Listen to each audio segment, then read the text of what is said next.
โดนไหมไซส์สวยครับโดนไหมน่ะเอาโดนนะครับสวัสดีครับผม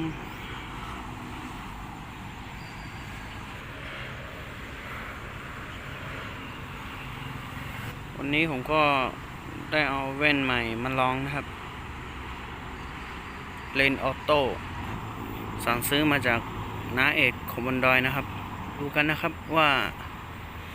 วันนี้จะมีตัวขึ้นให้ยินไหมผมก็ได้ลองมาสักพันหนึ่งนะครับปลาไม่ขึ้นเลยครับเดี๋ยวย้ายหมายนะครับ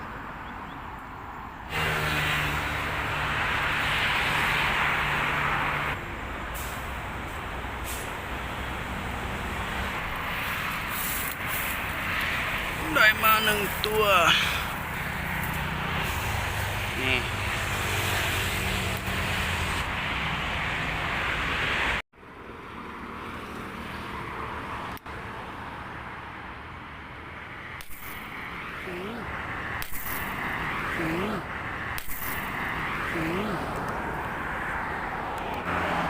ไม่โดน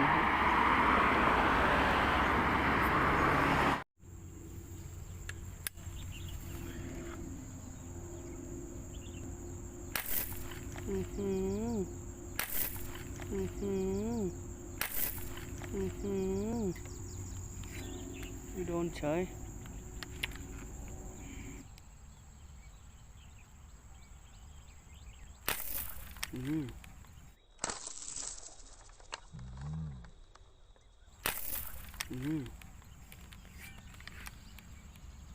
ไม่โดนเลยละ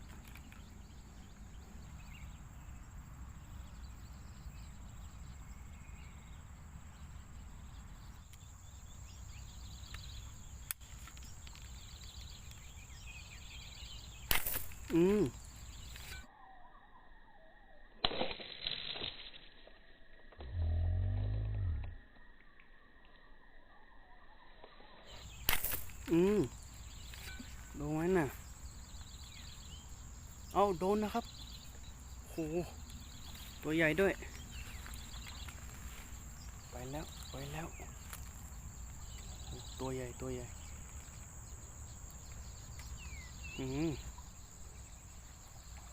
โหปลานิลยังอยู่น้ำลึกอยู่นะครับ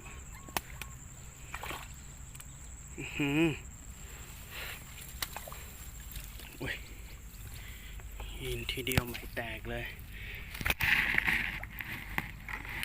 โอ้ติดไหนที่โอ้ใสสวยครับไม่มีลูกแน่นอนนี่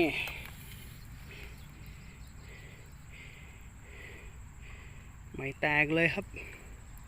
โอ้หล่นนี่นะครับ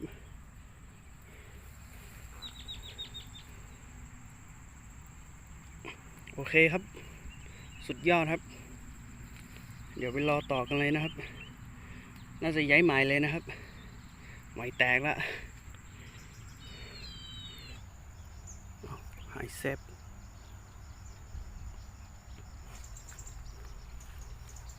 เดี๋ยวผมจะไปอยู่พุ่นนั้นดูนะครับ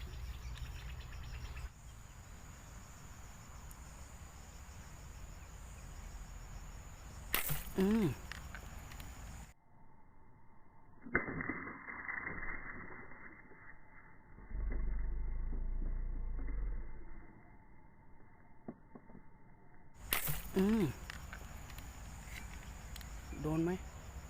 โอ้เสียดายโอ้ยเหมือนปลาจะไม่ขึ้นแล้วนะครับไว้พีต่อไปมาแก้มือใหม่ครับไม้สวยนะครับแว่นวันนี้นะครับใช้ดีครับตาแสงได้ดีครับ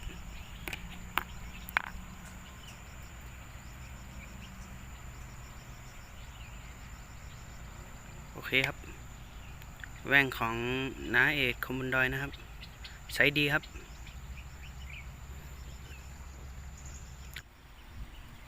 โอเคนะครับมาดูปลากันนะครับวันนี้ผมได้มา2ตัวนะครับ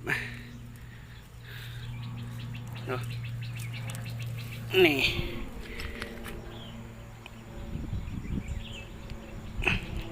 กลับเลยนะครับดูบรรยากาศวันนี้